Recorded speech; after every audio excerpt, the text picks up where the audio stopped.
What made you call CPS? I work at this grocery store downtown, and there's this woman, Bridget, who's been there for 2 years longer than me. She's 29 with 3 kids, and honestly, her life seems like complete chaos. She's always 20 minutes late minimum, always on her phone arguing with someone about money or babysitters, always asking people to cover her shifts last minute. But whatever. Everyone's got problems, and retail doesn't pay enough for any of us to judge. At first, I felt bad for her because being a single mom looked impossible. She'd come in with her hair still wet from rushing, wearing mismatched shoes, forgetting her name tag half the time. The managers never said anything because we were always short-staffed, and at least she showed up eventually. Her kids would sometimes come in after school, and she'd give them candy from the checkout lanes without paying and tell them to wait in the break room. Nobody wanted to be the person who got a struggling mom fired. Then about 2 months ago, I started noticing her oldest kid, Jason, hanging around outside more and more. He's like 9 or 10 and would sit on this bench by the entrance for hours playing on some old tablet. First, it was just after school for an hour until her shift ended. Then it became him being there at 7, 8, 9 at night. She'd tell him to wait outside because employees couldn't have kids in the break room anymore after the new district manager made that rule.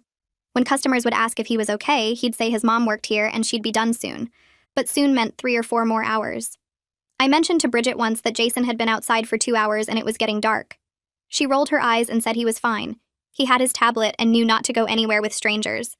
She said I didn't understand because I didn't have kids and sometimes you had to make tough choices. She said at least he wasn't home alone like some kids whose parents worked nights. I kept my mouth shut after that, but it bothered me.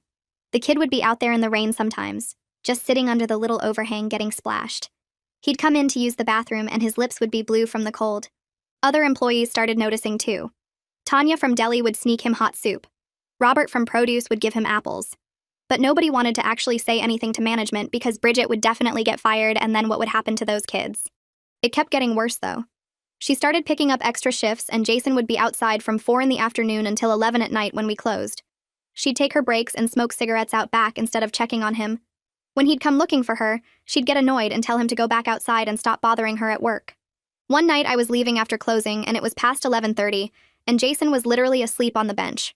Like completely passed out with his tablet dead in his lap and his backpack as a pillow. It was 40 degrees and he was wearing just a thin jacket. His shoes were untied and one had fallen off. He looked so small, curled up on that metal bench. I went back inside to find Bridget, and she was in the back room laughing with another coworker about some show they both watched. I told her Jason was asleep outside and it was almost midnight and freezing. She sighed like I was being annoying and said she'd get him in a minute. She was almost done counting her drawer. I stood there for a second realizing she genuinely didn't care that her kid was unconscious outside a grocery store near midnight. That's when I went to my car and called the non-emergency line.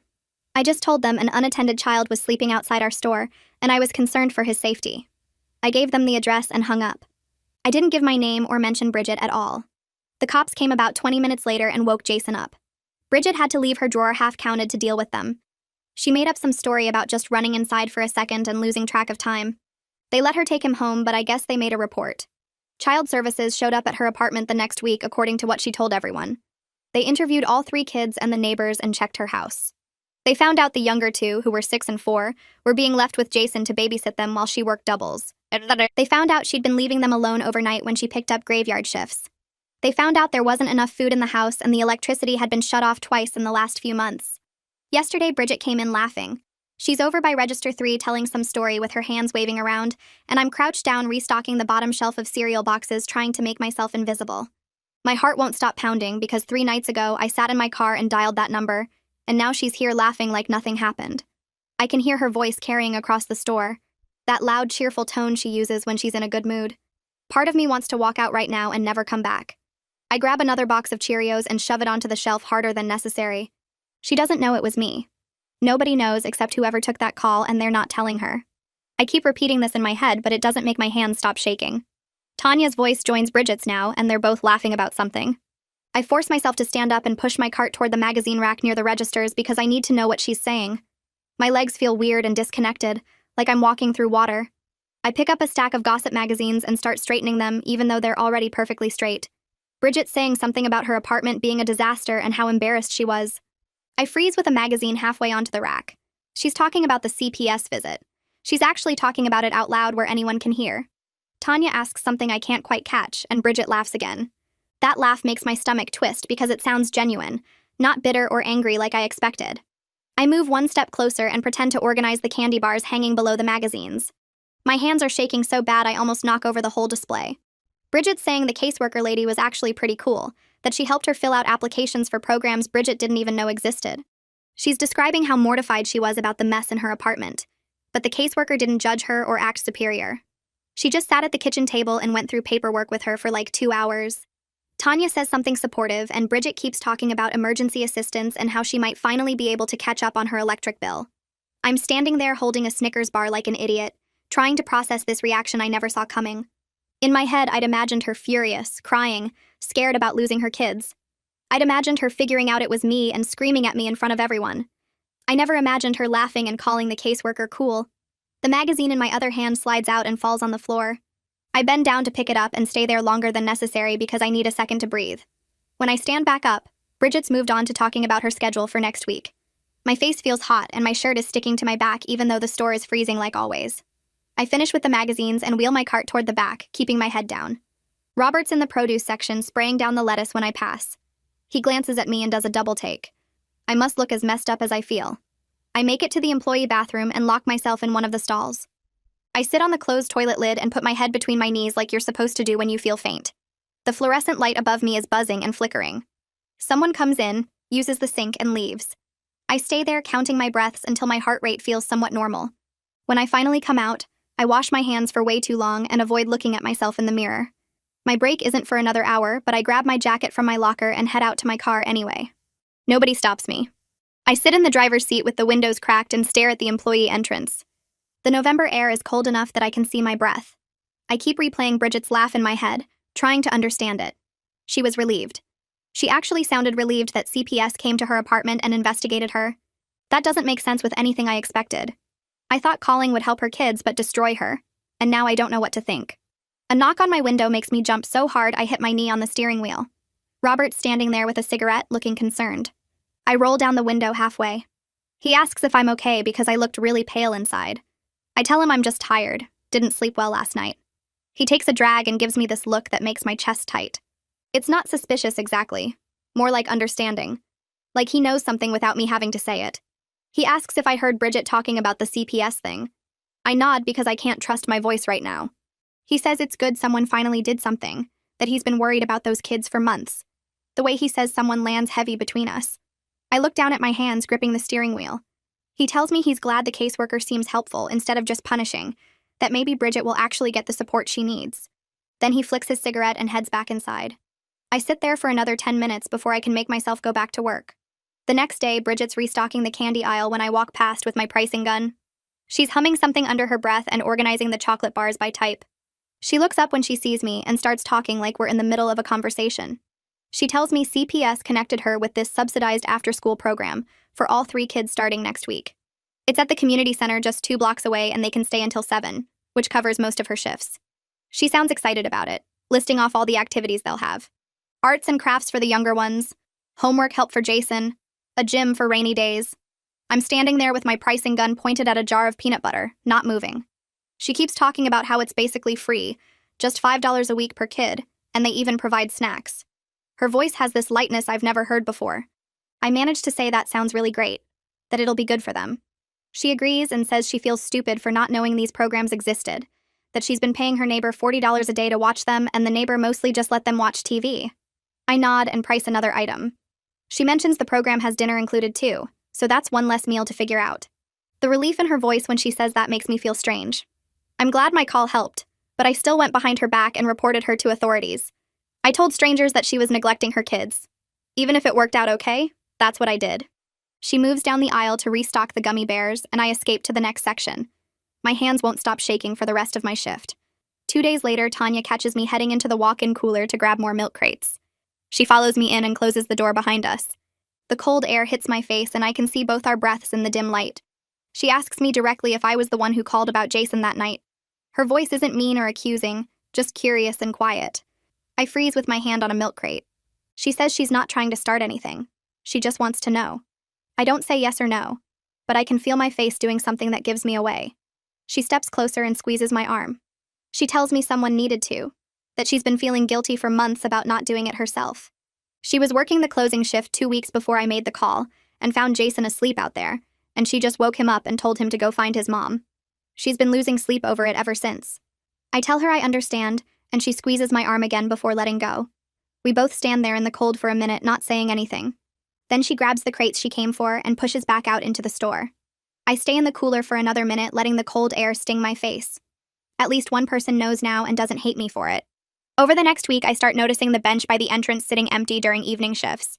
The first couple times I think maybe Jason's just inside with Bridget. But then I remember she said the program goes until 7. I'm taking out trash one evening and I see the bench in the yellow light from the parking lot. It looks different without a small kid hunched over a dead tablet. Bridget mentions during a shift change that Jason loves the program, that he's made friends with 2 other boys his age. She says they play basketball in the gym and he's getting pretty good. She tells me the program includes dinner, and yesterday they had spaghetti, and Jason said it was better than anything she makes at home. She laughs when she says this, but there's something sad underneath it. I tell her it's great that he's making friends, and she agrees. She says the younger 2 love it too, that they come home tired in a good way instead of wired from watching TV all day. She heads to her register, and I finish stocking the shelf I'm working on. The bench stays empty night after night, and I try not to think about all the hours Jason spent out there before I finally made that call. The CPS caseworker comes in during my shift the following Tuesday. I recognize her from the description Bridget gave, a woman in her 40s with short gray hair and a canvas bag covered in pins. She goes straight to the manager's office, and I watch through the window while pretending to organize the impulse buy shelves near the registers. The manager looks uncomfortable, shifting in his chair and rubbing his neck. The caseworker is talking and gesturing, probably asking about Bridget's schedule. Our scheduling system is designed so the company can change shifts with 2 hours' notice, not so employees can have consistent hours they can plan around. The manager is explaining something, and the caseworker is writing in a notebook. They talk for maybe 20 minutes, and then she leaves through the front entrance. The manager comes out of his office looking annoyed and goes straight to the break room. I know nothing will probably change with Bridget's schedule because that would require corporate to care about employee stability over their own flexibility. But at least someone asked. At least someone official said that erratic scheduling makes it impossible for single parents to arrange childcare. That's more than anyone here has done. During a slow afternoon later that week, Bridget's telling a group of coworkers about the parenting classes CPS is making her attend. She rolls her eyes while describing it, saying she has to go twice a month for 6 months, and they do home checks too. One of the newer guys asks if that's scary, and she shrugs. She admits the parenting class teacher is actually helpful. That last week she gave Bridget information about tenant rights when Bridget mentioned her landlord won't fix the heat. She says she didn't know she could report landlords for that stuff, that she thought she just had to deal with whatever the landlord decided. I'm restocking soup cans nearby, and I can hear everything. She's talking about the investigation I caused like it's just another annoying thing she has to deal with, not something that could have destroyed her life.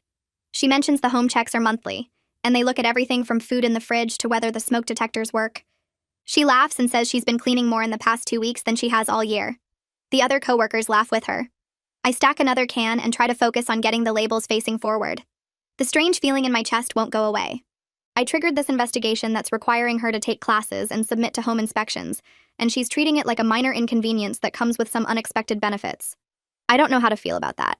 Robert finds me during my break later that week when I'm sitting in my car again. He taps on the window and I roll it down. He's not smoking this time, just standing there with his hands in his pockets. He tells me quietly that he's glad someone finally called about Jason. He says he's been losing sleep over it for months, watching that kid sit outside in the cold. But he has his own kids to feed and he couldn't risk making waves at work. His voice gets quieter when he says this.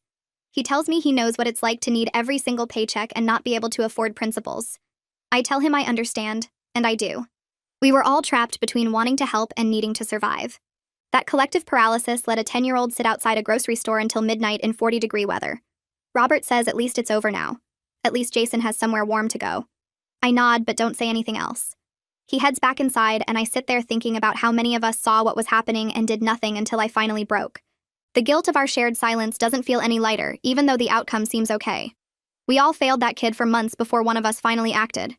2 weeks after the investigation, I'm working the early shift when a group of kids comes through the entrance with 2 adults wearing community center shirts. They're on some kind of field trip, clipboards in hand and matching blue lanyards around their necks. I'm restocking the bread aisle when they pass, and I glance over out of habit. Jason's in the middle of the group walking next to another boy about his age. They're both laughing about something and comparing notes on their clipboards. I stop moving and just stare. He looks completely different. His jacket actually fits and isn't threadbare at the elbows. His hair is cut neatly instead of hanging in his eyes. His shoes are tied and they match. But the biggest difference is his face. He's smiling a real smile, not the tired, flat expression he used to wear while sitting on that bench. The group moves toward the produce section, and one of the adults starts explaining something about nutrition. Jason doesn't notice me standing there with a loaf of bread in each hand. I'm grateful for that because I have no idea what I'd say to him. I'm the person who reported his mother. I'm the reason CPS came to his apartment and interviewed him and his siblings and looked through their whole lives. Even if it helped, even if he's better off now, I'm still the person who made that call. I finish restocking the bread and go to the back room where I can't see the field trip group anymore. I'm in the dairy section 2 days later when Bridget finds me. She's holding a clipboard and checking off inventory items, but she stops and calls my name. I turn around and she's smiling this tired but genuine smile. She tells me thanks again for covering that shift last month when she had that family emergency with her mom. I stand there holding a gallon of milk in each hand, trying to remember what she's talking about. Then I realize she means 3 weeks ago when I swapped shifts with her so she could handle something. She has no idea I made the call. She probably thinks it was some customer who saw Jason outside, or maybe just the cops doing a random check after they found him that night. Her gratitude for a completely different favor sits wrong in my stomach. I tell her no problem, and she goes back to her clipboard. I put the milk on the shelf, and my hands are shaking slightly. I'm living 2 lives now. The coworker who helps out when needed and the person who reported her to authorities. She'll probably never know it was me, and I don't know if that makes it better or worse. The next morning, the store manager calls everyone to the break room before opening. We all crowd in there with our coffee and tired faces wondering what's going on. He stands by the bulletin board with this serious expression and starts talking about company policy regarding employees' children on the premises. Nobody says Bridget's name, but we all know. He reminds us that liability issues prevent children from waiting inside or outside the store for extended periods. He uses phrases like risk management and corporate responsibility. Tanya catches my eye from across the room and her face is tight. Robert is staring at his shoes. The manager keeps talking about how we all need to be mindful of policies and report concerns through proper channels. Several employees shift uncomfortably because we all know this exact policy is what forced Jason outside in the cold in the first place. But nobody says anything. Nobody challenges him or points out that maybe the policy itself is the problem. We just nod and agree to follow the rules and then file out to start our shifts. Bridget isn't working this morning, and I'm grateful for that. 3 days later, I'm restocking cereal when I hear Bridget's voice from the break room. The door is open and her tone is sharp. I move closer to the doorway while pretending to organize boxes. She's on her phone arguing with someone about heat. She says it's November now and her apartment is freezing and her landlord keeps saying he'll send someone but nobody ever comes. Then her voice changes. She mentions that CPS requires adequate heating, and her caseworker is doing another home visit next week and will verify everything is up to code. There's silence while she listens. Then she says, "Okay, good, tomorrow works," and hangs up. I stand there holding a box of cornflakes, realizing what just happened. The investigation is giving her power she didn't have before. Her landlord has been ignoring her complaints for who knows how long, but suddenly CPS involvement means he has to actually fix things. That feels like something positive coming from all this mess. Something I didn't expect. I'm on Register 4 the following week when Tanya takes Register 5 next to me. It's slow, and we're just standing there watching the entrance for customers. She leans over slightly and mentions that Bridget seems different lately. Less stressed somehow. Like having the kids in an actual program with structure has lifted weight off her shoulders. I think about it and realize she's right. Bridget has been on time more often in the past few weeks. She's not constantly on her phone dealing with childcare emergencies or begging people to cover shifts. She actually seems present when she's working instead of just surviving each moment. Tanya says maybe Bridget was drowning before and too proud to ask for help. Or maybe she didn't even know help existed. I nod and scan a customer's items and think about how easy it is to judge someone's choices when you're not living their impossible circumstances. Maybe Bridget needed intervention not because she was a bad mother, but because she was a desperate one with no resources and no support system. 3 weeks after the CPS visit, Bridget comes in during the afternoon shift with her phone out showing pictures to everyone. I'm organizing the magazine rack when she spots me and waves me over. She's grinning and pulling up photos of a birthday party. It's Christopher's 4th birthday, and the after-school program helped organize it. There are pictures of all 3 kids around a table with a cake covered in blue frosting. Decorations hang from the ceiling. Other kids from the program are in the background. She swipes through showing me different shots, and her voice has this genuine happiness I haven't heard before. She points out Christopher's face covered in frosting, and Isla wearing a party hat, and Jason actually smiling next to his siblings. I look at the photos and see 3 children who look like regular kids instead of tiny adults managing crisis. They're just being kids at a birthday party. Something simple that most families take for granted but was impossible for them before. Bridget keeps talking about how the program staff went all out and how Christopher was so excited. I tell her the photos are great, and I mean it. When she walks away, I feel this complicated mix of relief and guilt that won't go away. Robert finds me in the stockroom later that week. It's quiet back there and he's putting away produce boxes, but he stops when he sees me. He tells me his own mother was investigated by CPS when he was a kid. His voice is low, like he's sharing something private. He says it actually helped his family get connected to resources they needed. Food assistance and counseling and programs they didn't know existed. He says the system isn't perfect, and sometimes it fails people, but sometimes intervention is necessary, even when it feels like betrayal. He looks at me directly when he says this last part. I realize he's giving me permission to feel okay about what I did. His story makes the guilt slightly lighter, but I still can't shake the feeling that I crossed some invisible line by making that call. He goes back to stacking boxes, and I stand there thinking about how many families are out there struggling in silence.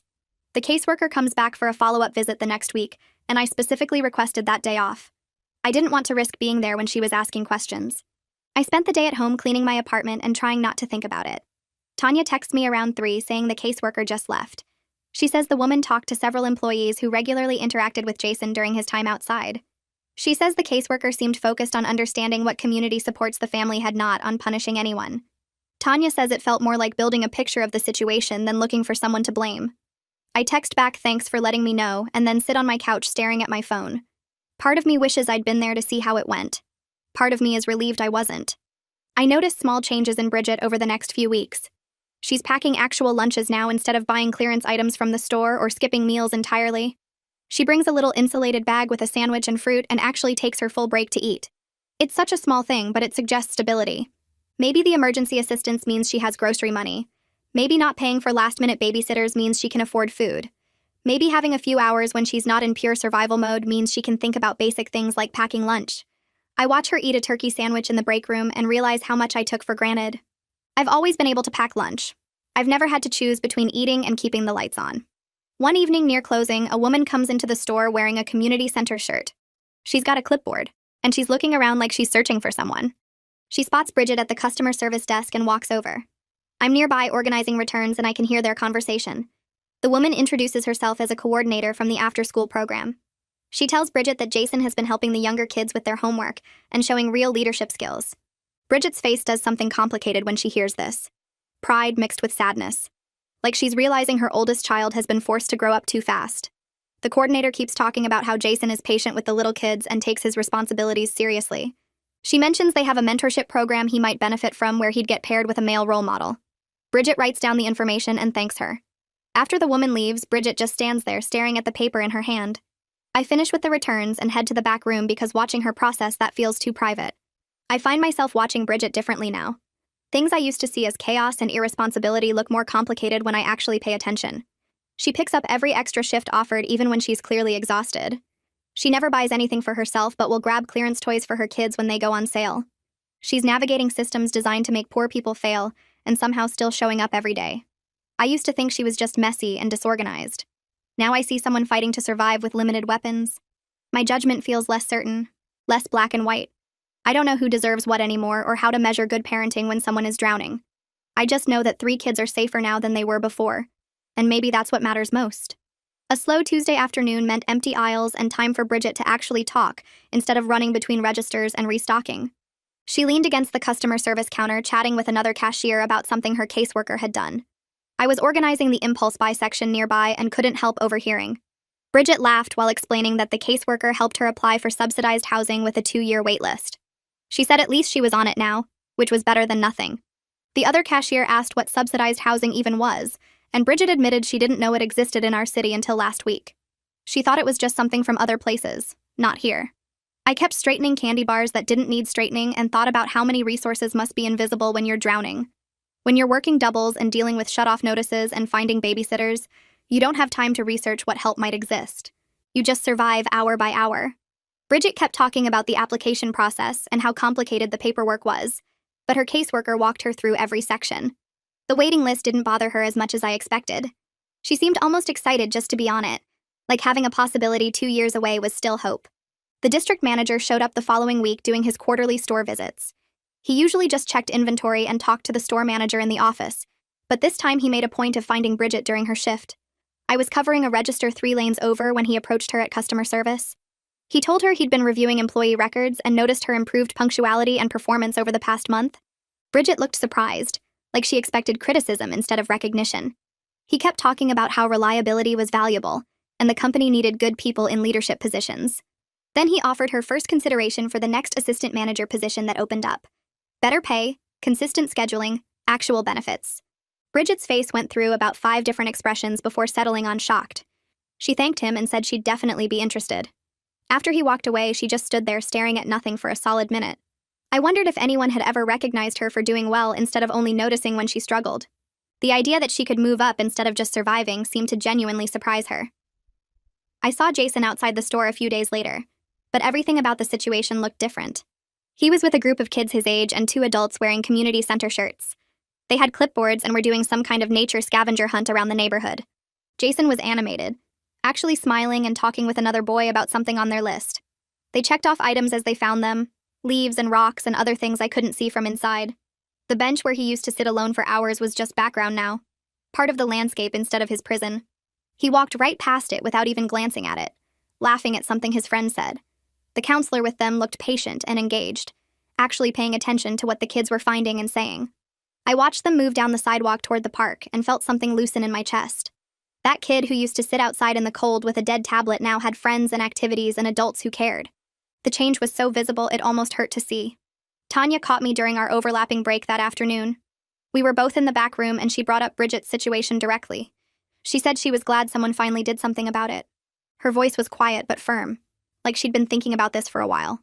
She told me she wished she'd been brave enough to make the call herself. I didn't confirm or deny anything, but my face probably gave me away.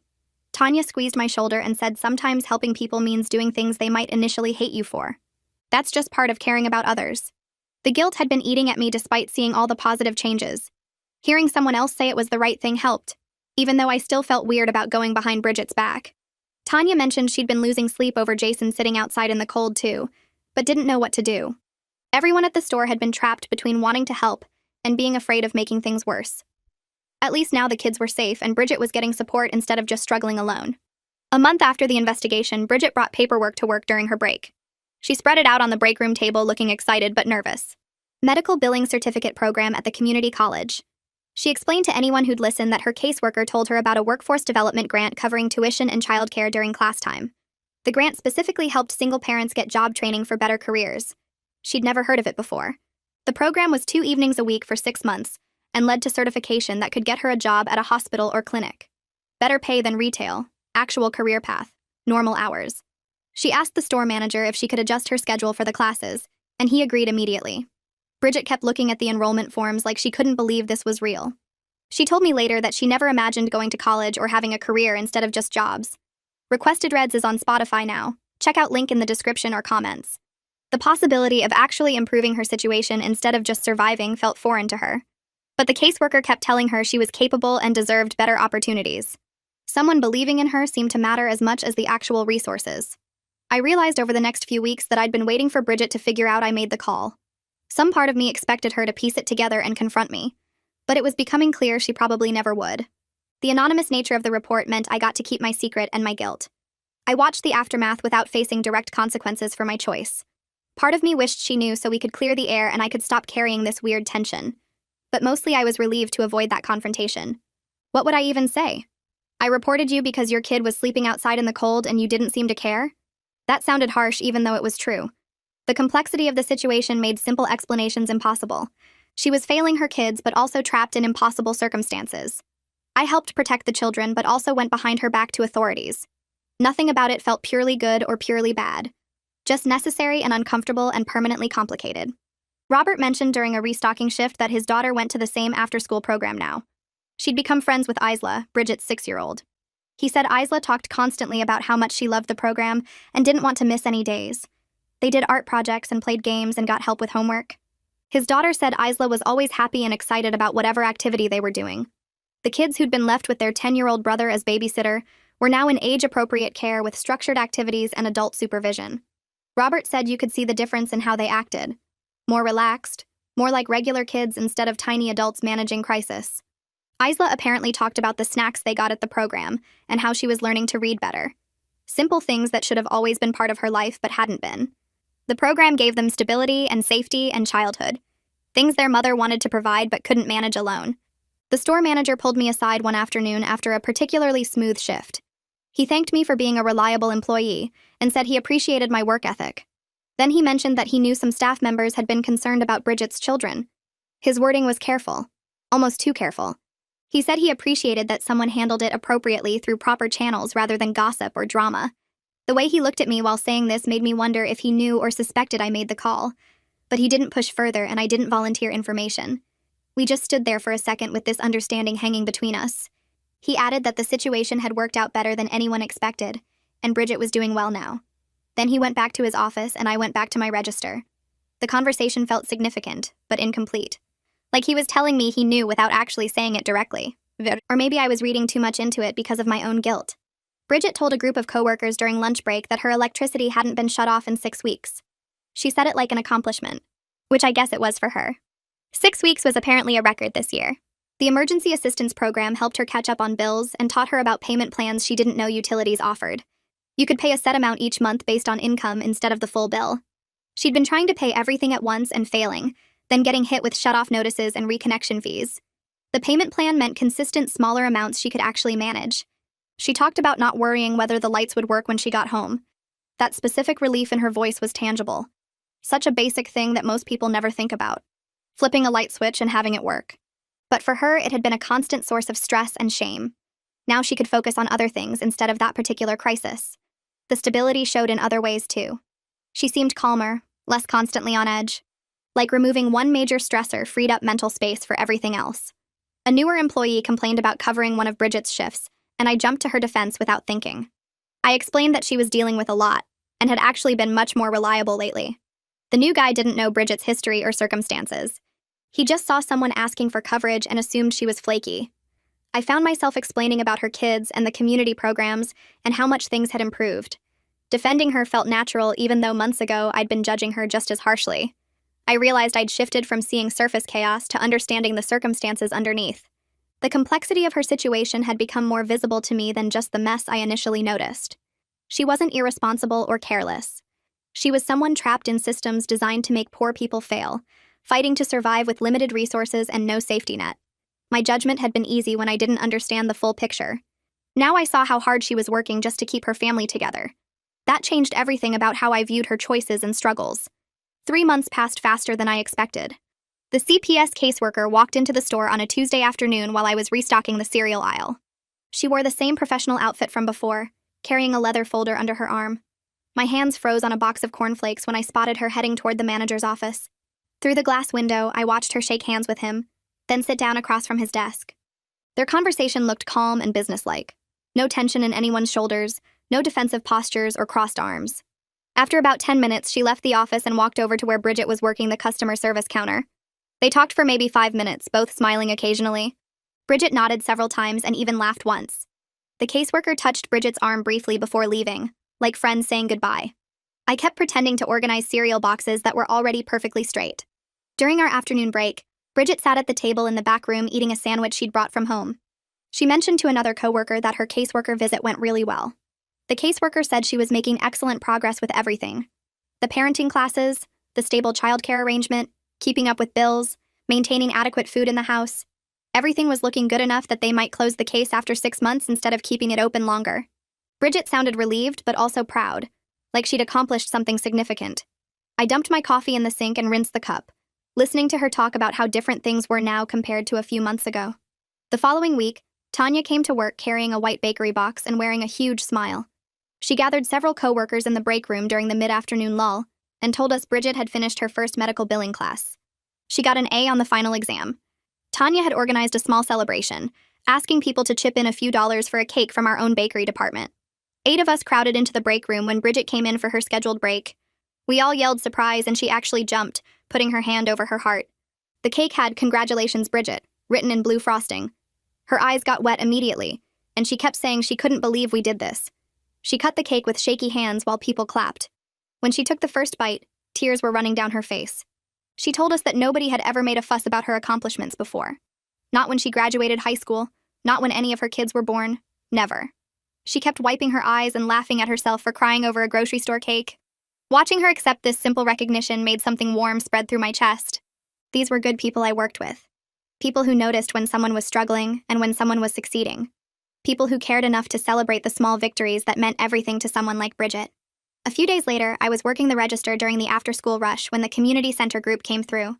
About 15 kids with 3 adults, all wearing matching yellow name tags. They were doing some kind of field trip about nutrition and shopping. I recognized Bridget's 3 kids immediately. Christopher was holding hands with one of the adults, skipping along and pointing at colorful packages. Isla walked with 2 other girls her age, all of them giggling about something. Jason was toward the back of the group with a boy about his height. This time Jason looked directly at me while they passed. He raised his hand in a small wave and smiled. Just a quick, normal kid smile before turning back to whatever his friend was saying. Something about his face looked different. Lighter somehow. The weight that used to press down on his shoulders seemed less heavy. He was still a serious kid. You could see it in his eyes, that awareness of responsibility that most 10-year-olds don't carry. But there were moments now, like when his friend made him laugh, where he looked like he was allowed to just be 10. Not a parent substitute or a babysitter or a guardian. Just a kid with friends doing normal kid things. Thursday evening was slow, only a few customers wandering the aisles. Bridget and I were both assigned to stock shelves in the canned goods section. We worked in comfortable silence for a while, just the sound of cans sliding onto metal shelves.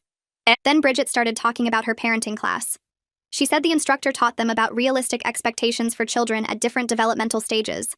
She was realizing she'd been asking Jason to do things no 10-year-old should handle. Watching 2 younger siblings for hours. Making dinner. Getting everyone ready for bed. Making sure the doors were locked and everyone was safe. She said desperation made her rationalize bad choices as necessary. She convinced herself Jason was mature enough, responsible enough, capable enough. But he wasn't. He was just a kid who learned to act like an adult because he had no choice. Her voice got quiet when she talked about it. Thoughtful instead of defensive. I told her that survival mode makes everyone do things they wouldn't choose otherwise. That when you're drowning, you grab whatever keeps you afloat even if it's not the right thing. She looked at me with such gratitude, like I'd given her permission to forgive herself. We went back to stocking shelves, but the air between us felt easier. The store announced new management the following month. The old district manager transferred to another region, and we got a new assistant manager who came from a store in a different state. Her first week, she called individual meetings with employees to learn about their situations and needs. When Bridget came back from her meeting, she looked stunned. The new assistant manager was much more flexible about scheduling for employees with childcare needs. She understood that parents couldn't just work whatever random shifts the computer system assigned. Bridget got consistent evening shifts, 5 to 9 p.m., Monday through Friday. Those hours aligned perfectly with the after-school program schedule. The kids went there right after school and stayed until 7. Bridget could pick them up at 7 and still make it home by 7:30. No more scrambling for last-minute coverage. No more bringing kids to work. No more leaving them in situations they were too young to handle. The structural change made more difference than any individual intervention could have. One person in management who understood that employees were human beings with real lives and real limitations. That simple flexibility transformed Bridget's entire situation more than any parenting class or caseworker visit. I was taking out recycling through the back hallway when I heard Bridget's voice from around the corner. She was on her phone, laughing about something. I paused, not wanting to interrupt her break. Her voice carried clearly in the empty hallway. She was confirming her next appointment with her caseworker, still laughing about whatever they'd been discussing. The conversation sounded friendly, collaborative, like talking to someone who was helping rather than monitoring. She mentioned something about the kids' report cards and how well everyone was doing. Then she laughed again and said she'd see her next week. The relationship seemed collaborative rather than adversarial. It made me think about how I'd been, so scared that calling CPS would destroy her family. That fear hadn't come true. Instead, the investigation connected them to support systems that were actually helping. Good caseworkers could be allies rather than enemies. People who understood that struggling parents needed resources and support, not judgment and punishment. 4 months after the investigation, I overheard Bridget talking to Robert near the produce section. She was telling him about her budget, how she'd been saving money for the first time in years. Not paying for emergency babysitters meant an extra $100 a month. Not getting hit with late fees on bills meant another $50. Not having the electricity shut off meant no reconnection fees. She'd opened a savings account and was putting away $75 every paycheck. She was planning to take the kids to visit her mother in another state during Christmas break. A real vacation with a hotel and everything. Her mother hadn't seen the kids in almost 2 years because Bridget could never afford the trip. Now she was booking plane tickets and researching things to do in her mom's city. The stability in her voice when she talked about future plans instead of just surviving the present day was striking. She wasn't just reacting to the next crisis anymore. She was actually planning ahead, thinking about next month and next year instead of just tomorrow. Robert found me in the break room later that week. He sat down across from me with his coffee and mentioned casually that his daughter said something interesting at dinner. Isla had told her class during sharing time that her family was doing much better now, and her mom was going to college. His daughter came home talking about it because she thought it was cool that Isla's mom was in the school just like the kids. Robert looked at me with this meaningful expression while he said it. His eyes held understanding and approval. I realized he definitely knew I made the call. Maybe he'd figured it out from how I'd been watching Bridget and her kids. Maybe Tanya had told him. Maybe he just put the pieces together. We didn't discuss it directly. But there was an understanding between us that sometimes caring about people means making hard choices they might not initially thank you for. Sometimes helping requires doing uncomfortable things. He finished his coffee and went back to work, leaving me sitting there with my own thoughts about choices and consequences. The next evening, I was pushing carts back from the parking lot when I saw the community center counselor talking with Bridget near the store entrance. They stood by the bench where Jason used to sit for hours. The same metal bench that used to be his prison. Now it was just part of the landscape. The counselor was a woman in her 30s wearing casual clothes and a lanyard with the community center logo. She was discussing Jason's progress in the mentorship program. Her voice carried across the parking lot in the quiet evening air. She mentioned that Jason's mentor was a teacher who'd been working with him on processing his feelings about having so much responsibility at home. The mentor was helping Jason understand that what happened wasn't his fault, that he shouldn't have been put in that position, that being a kid was okay. Bridget listened seriously, asking questions about how Jason was responding to the sessions, whether he was opening up, whether the counselor thought it was helping. She seemed genuinely engaged with helping her son heal from what he experienced, not defensive or dismissive. Just a mom trying to understand how to support her kid through something difficult. The staff meeting happened on a Monday morning before the store opened. All employees gathered in the break room, standing around because there weren't enough chairs. The store manager stood at the front looking pleased about something. He announced that Bridget was promoted to assistant manager starting next month. The position came with a significant raise, $3 more per hour, and benefits including health insurance for her family. Everyone applauded and Bridget's face went red. She looked overwhelmed in the best way, like she couldn't quite believe this was happening to her.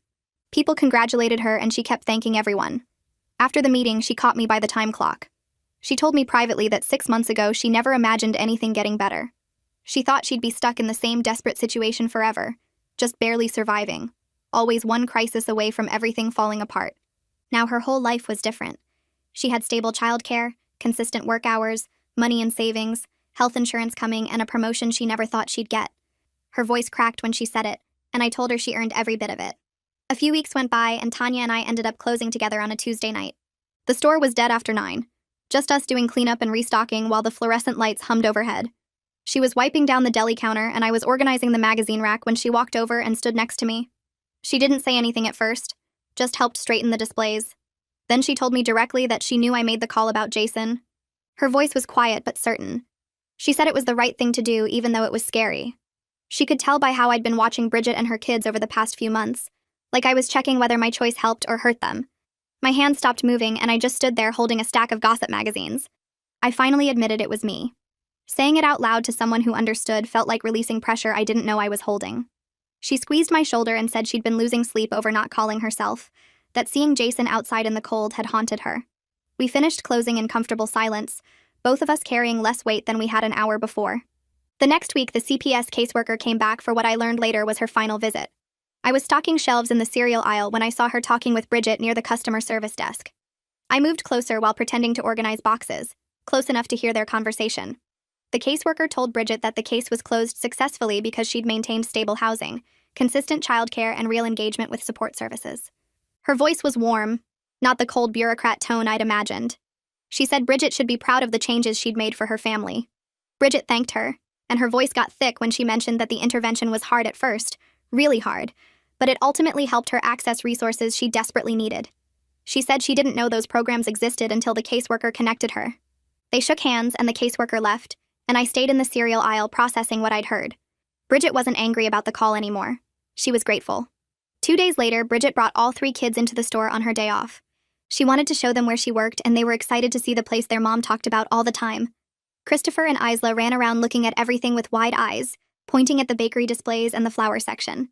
Jason stayed closer to Bridget, still her serious and protective oldest, even though he looked more relaxed than I'd ever seen him. She walked them through each department and introduced them to coworkers with obvious pride. Robert gave them each an apple from produce. Tanya snuck them cookies from the bakery. The kids were well-behaved and polite, saying thank you without being prompted. They'd clearly benefited from having structure and stability in their lives. Watching them together as an actual family instead of people just surviving felt important somehow. I caught Bridget alone by the time clock later that week. I told her directly that I was proud of how she'd turned things around. She thanked me and mentioned that having people at work who didn't judge her made a huge difference during the hardest time. She said she knew some coworkers probably thought she was a terrible mom, but others like me and Tanya and Robert treated her like a person who was struggling, not a failure. The irony of her gratitude sat heavy in my chest. I was the one who reported her. I was the one who set everything in motion. But I was starting to accept that my judgment and my action both came from caring about her kids' safety. Morality was more complicated than I thought. Sometimes you can judge someone's choices as dangerous while still caring about them as a person. A woman from the after-school program came into the store the following Tuesday looking for Bridget. She introduced herself as the program director and told Bridget that Jason had been selected for a summer leadership camp that was fully funded. She thought he'd really benefit from the experience. Bridget immediately said yes and asked what paperwork she needed to complete. The director mentioned that the camp focused on helping kids who'd experienced family stress develop healthy coping skills. Bridget didn't get defensive or bristle at the implication. She just nodded and said that sounded perfect for him. She asked questions about what he'd need to bring and whether he'd be comfortable being away from home for a week. The director assured her they had counselors trained to work with kids like Jason, kids who'd been forced to grow up too fast. After she left, Bridget looked at me and said she never imagined her kids would get opportunities like this. During a slow afternoon shift a week later, Bridget and I were both stuck at registers with no customers. She started telling me about her plans after finishing the medical billing certificate. She wanted to get a job at a hospital or clinic with better pay and benefits than retail offered.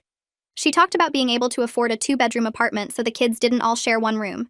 She mentioned maybe even saving for a car so she wasn't dependent on buses and could get to work reliably. Her dreams were modest but real. She believed they were achievable now, which was different from before when she'd seemed trapped in permanent crisis mode. She pulled out her phone and showed me apartment listings she'd been looking at, places that would be possible once she had that clinic job. The hope in her voice made something tight in my chest loosen. I saw Jason outside the store one last time a few days later. But everything was different. He was with his mentor from the program, and they were getting ice cream from the shop next door. I watched them through the window while pretending to adjust the shopping cart corral. Jason was laughing at something his mentor said, looking relaxed and happy in a way I'd never seen during all those months he spent waiting outside. The bench where he used to spend countless cold and lonely hours was visible behind them, empty now. It was just a regular bench again, not a symbol of neglect. The change that had happened in just a few months felt huge. That small boy who used to fall asleep there with a dead tablet was becoming a regular kid with a mentor and summer camp and after-school friends. Tanya mentioned during our next overlapping shift that she'd started volunteering with the community center's after-school program. Seeing how much it helped Bridget's kids made her want to contribute. Robert told me he'd been donating to their fundraisers and spreading the word about their services to other employees who had kids. The ripple effect of one intervention had made several people more aware of how struggling families need community support, not just judgment. We'd all been complicit in Jason's suffering by staying silent, making ourselves feel better with small gestures like soup and apples. Now we were trying to actually help prevent other kids from ending up in similar situations. It didn't undo our earlier failure, but it was something. 6 months after I made that anonymous call, Bridget completed her medical billing certificate. She got hired at a clinic with regular hours, better pay, and full benefits including health insurance for her whole family. She gave her 2 weeks' notice at the store. We threw her a going-away party during her last shift, decorating the break room with streamers and getting a cake from the bakery department. She made a speech thanking everyone for supporting her through a difficult time.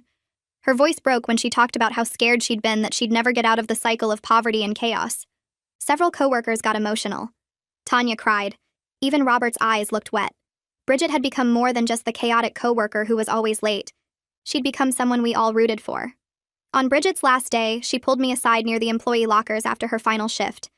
She told me she knew someone from the store called CPS that night about Jason.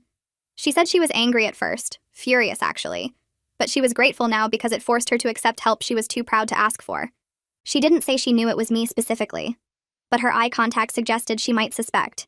She held my gaze for a long moment. I told her that her kids were lucky to have a mom who fights so hard for them. I meant it completely. She'd taken the intervention and used it to build something better instead of just resenting the intrusion. That took real strength. She hugged me tight and then headed out with her kids trailing behind her, all 3 of them talking at once about something they wanted to do that weekend. I watched them leave through the automatic doors and felt this weird mix of pride and sadness. The store got a new person to take Bridget's position about a week later. Her name was Michelle, and she was always exactly on time. never asked anyone to cover her shifts, kept her personal life completely separate from work. She was efficient and reliable and honestly kind of boring compared to Bridget's constant chaos. I caught myself missing the drama sometimes. Missing Bridget rushing in 20 minutes late with some wild story about why the bus broke down, or her landlord showing up at 6 a.m., or one of the kids getting sick at the school. Michelle just showed up, did her job perfectly, and went home. There was something about Bridget's messiness that made the store feel more human, more real. She reminded everyone that we were all just people trying to survive, not robots scanning groceries. I realized she taught me something important about judging other people's choices when you have no idea what impossible situation they're dealing with. It's easy to say what someone should do when you're not the one trying to keep 3 kids fed on retail wages with no childcare and an apartment that keeps losing power. 3 months after Bridget left, I was doing my own grocery shopping on my day off, and I saw her in the produce section with all 3 kids. They were picking out vegetables together, and the kids were actually helping instead of running around causing chaos. Jason was reading labels to his mom and helping her compare prices. Isla was carefully selecting apples and putting them in a bag. Christopher was sitting in the cart seat looking happy and well-rested. Bridget looked completely different from she used to at work. Her hair was styled, her clothes matched, and she wasn't frantically checking her phone every 30 seconds or yelling at anyone. She saw me and her whole face lit up. She came over and we hugged like old friends instead of former coworkers who barely knew each other outside of work stress. She told me the clinic job was going amazing and they were already training her on additional responsibilities because she was so good at it. She said having regular hours and knowing exactly when she'd be home every day changed everything for her family. The kids could plan their activities, she could plan meals, they could have actual routines instead of just chaos. She thanked me again for being supportive during her hard time at the store and said she thought about us sometimes and hoped everyone was doing okay. We hugged goodbye, and I watched her finish shopping with her kids, all of them relaxed and happy in a way I never saw when she was drowning at the store. A couple weeks later, Tanya pulled me aside during a shift and said she heard something interesting at a district meeting. Apparently, our store manager mentioned Bridget's story as an example of how connecting struggling employees with community resources can help everyone.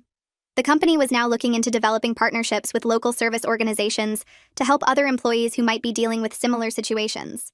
Tanya said it felt weird that one person's crisis was leading to actual systemic changes, but maybe that's how things get better sometimes. One family falls apart publicly enough that people notice and decide to build better safety nets for others. It didn't undo all the months that Jason spent sitting outside in the cold, or all the nights Bridget's kids went to bed hungry, but it might prevent other families from reaching that same breaking point. That felt like something meaningful coming from something so painful. I started seeing Jason around the neighborhood sometimes after that. He'd be walking with a couple other kids his age, laughing about something, looking like a normal preteen instead of a tiny adult carrying the weight of his family. Sometimes he was with an older guy who I figured must be his mentor from that program. They'd be getting ice cream or throwing a football in the park or just talking while they walked. Jason was getting taller and filling out a bit, not so skinny and tired looking anymore. I wondered sometimes if he remembered all those hours outside the store, or if kids are resilient enough that the trauma doesn't stick the same way it would for adults. Maybe he'd grow up and barely remember the worst parts, just have this vague sense that things were hard when he was little, but then they got better. Or maybe those memories would stay with him forever, shape how he saw the world and his place in it. I hoped for the first option, but suspected the second was more likely. Robert and I were restocking the cooler together one evening, and somehow got on the topic of how Bridget was doing. He mentioned that his daughter was in the same class as Isla now, and said she was one of the happiest kids there. Apparently, Isla talked constantly about activities she did with her family, about going to the park and the library and community center events. Robert's daughter said Isla used to be really quiet and kind of sad-looking, but now she was always smiling and participating in class. The younger kids, who were basically invisible in the original crisis, were thriving in ways that probably wouldn't have been possible without someone intervening. Hearing that made me feel like maybe I did the right thing, even though it felt terrible at the time. Their well-being justified my choice more than anything else could. 3 kids were safe and happy and getting to be actual kids instead of surviving in situations no child should have to handle. I thought about that night a lot. The night I found Jason asleep on the bench and made the call that changed everything. I still felt guilty about going behind Bridget's back, about judging another woman's mothering, about potentially putting kids into a system that doesn't always help. But I also knew that doing nothing would have meant watching a child suffer while I protected my own comfort and workplace relationships. Staying silent would have been easier, but it wouldn't have been right. Sometimes the moral choice is also the uncomfortable choice, the one that makes you lose sleep and second-guess yourself and wonder if you had any right to interfere in someone else's family. I made peace with the guilt by accepting that I'd rather feel bad about helping than feel bad about doing nothing. Tanya and I ended up having a long conversation during a slow shift about how many people probably see situations like Bridget's, and stay silent because it's easier than getting involved. We both admitted that we were part of that silence for too long, making small gestures like sneaking Jason food instead of addressing the real problem. Giving him soup and apples made us feel better about ourselves, but it didn't actually help him. The collective responsibility for his suffering sat heavy between us, but at least we eventually acted. At least someone finally did something instead of just feeling bad and hoping it would somehow get better on its own. We talked about how our whole society is kind of set up that way, where everyone sees problems, but nobody wants to be the one to actually intervene because it's messy and complicated and might make things worse. But sometimes making things worse temporarily is still better than letting them stay terrible indefinitely. About a year after the whole CPS investigation started, I was scrolling through Facebook during my lunch break and saw a post from Bridget. It showed all 3 kids on the first day of school, wearing new clothes and backpacks, standing in front of their apartment building and smiling at the camera. The caption talked about how far they'd come in the past year and how grateful she was for the community support that helped her family get stable. She mentioned the after-school program, the clinic job, the parenting classes, all the resources that connected together to pull them out of crisis. Reading it made me cry in a way I didn't expect, sitting there in my car in the parking lot with tears running down my face. Something I'd been carrying since that cold night in November finally released. The guilt didn't disappear, but it transformed into something easier to live with, knowing that the intervention led to actual positive change instead of just more trauma. I realized sitting there that I'd probably never tell Bridget directly that I made the call, and I was okay with that now. The outcome mattered more than my need for confession, or getting credit, or clearing my conscience through some dramatic revelation. Her kids were safe and cared for. She was building a better life, and the intervention connected them to resources that were genuinely helping them thrive. My guilt was something I could live with if it meant they were okay. Some things don't need to be said out loud to be true. Robert mentioned during a closing shift a few days later that he was glad we worked at a store where people actually cared about each other, even when caring meant making difficult choices. He said it while we were counting down the registers, just casual conversation that felt deeper than it sounded. He was right, though. We weren't just coworkers going through the motions to collect a paycheck. We were people who saw a child in danger and eventually did something about it. That mattered more than any awkwardness or guilt or worry about workplace drama. We chose to protect a kid over protecting our own comfort, and that's something I could feel good about even when everything else about the situation felt complicated and messy. I think about all the children like Jason who are sitting outside stores right now, or staying home alone or taking care of younger siblings because their parents are stuck in impossible situations. The problems that created Bridget's crisis haven't gone anywhere. Poverty wages that make it impossible to afford childcare while working full-time. Unstable scheduling that makes planning ahead a joke. Lack of support services that actually help instead of just judging. One family getting connected to resources doesn't fix the broken systems that endanger so many others. There are kids all over this city and every city dealing with the same thing Jason dealt with, and most of them won't have someone make that call. Most of them will just keep sitting on benches or watching their younger siblings or missing school because their parents are trapped between impossible choices. The grocery store hired Bridget's replacement, and she's punctual and organized and never brings chaos to work, but I guarantee she's struggling too in ways we don't see. Everyone working retail is one emergency away from crisis. Everyone is juggling more than they can handle. The difference is just whether that juggling act stays invisible or becomes visible enough that someone has to respond. I see parents coming through my checkout line every day who look exhausted and stressed and like they're barely holding it together. I wonder how many of them are leaving kids alone or making dangerous childcare choices because they literally have no other options. The systems that are supposed to help families are so hard to access and so complicated to navigate that people give up or never try in the first place. Bridget only got help because someone reported her and forced intervention. How many families are suffering in silence because nobody reports them, and they don't know how to ask for help themselves? But I also know that fixing poverty and childcare and all those big problems happen slowly while children need help right now. Making that call didn't solve the childcare crisis, or raise wages, or create more support services. It didn't fix any of the broken systems. But it did help 3 specific kids who were suffering. It connected one family to resources that made their lives better. Sometimes the only choice is between imperfect action that might help someone right now and comfortable inaction that definitely helps nobody. I chose action even though it was messy and complicated and didn't feel heroic at all. Even though I still feel guilty about going behind Bridget's back and judging her choices and potentially making things worse. The action I took wasn't pure or simple or clearly right, but it was better than doing nothing while watching children suffer. I could have kept walking past Jason on that bench every night and kept feeling bad about it and kept hoping someone else would do something. That would have been easier and more comfortable for me. But easier and more comfortable doesn't mean better when actual kids are cold and hungry and unsafe. The discomfort I felt making that call and the guilt I still carry are prices worth paying if it meant those 3 children got help they desperately needed. Tanya tells me during a closing shift a few weeks after Bridget left that she's been talking to other parents at her kids' school about community resources and support programs. She's spreading information that might help families before they reach crisis point. She mentions the after-school program and the emergency assistance and the subsidized housing list and all the things she learned from watching Bridget's situation. Robert has been volunteering on weekends to help low-income families navigate social services applications because he says the paperwork is designed to make people give up. He helps them fill out forms and gather documents and understand what they qualify for. We're all trying to turn our guilt about not acting sooner into something productive. Trying to help other families before someone has to make an anonymous call about their kids. It doesn't erase what we failed to do for months while Jason sat outside, but it's something. It's using what we learned to maybe prevent the next kid from ending up in that situation. Tanya says she wishes we'd all known about these resources earlier, so we could have told Bridget about them before things got so bad. I agree, but I also know that people in crisis often can't hear suggestions or accept help until they're forced to. Bridget might not have used those resources even if we'd told her because she was too overwhelmed and proud and convinced she had to handle everything alone. Sometimes intervention has to be forced because people can't save themselves no matter how much they need saving. A year and a half after that cold November night when I found Jason asleep on the bench, I'm at peace with my choice to call CPS, even though it still doesn't feel purely good or simple. I helped protect children who were in danger, and that mattered more than my discomfort, or Bridget's initial anger, or the messiness of involving authorities. Sometimes doing the right thing means living with complicated feelings forever. Sometimes moral clarity is overrated compared to kids being safe and families getting the support they desperately need. I don't regret making the call, but I also don't feel heroic about it. It was just a necessary thing that someone had to do, and I happened to be the person who did it. Bridget's kids are safe now and thriving, and that's what matters.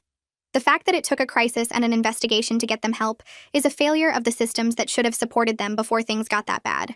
But within those broken systems, I made a choice that helped 3 specific children, and I can live with the complicated feelings that choice created. I learned that caring about people sometimes means doing things they might hate you for. That protecting the vulnerable sometimes requires uncomfortable action, instead of comfortable sympathy. That watching someone struggle and feeling bad about it isn't the same as actually helping them. I'm learning to live in the gray area between judging Bridget's choices and understanding her impossible situation. Between respecting her as a mother doing her best, and acknowledging that her best wasn't keeping her children safe. Between systemic problems that trap people and individual responsibility for the choices we make within those traps. Moral clarity would be easier, but kids being safe matters more than my comfort with ambiguity. That's where we'll end for today. I'm really grateful you took the time to listen. I hope it left your heart feeling a little lighter.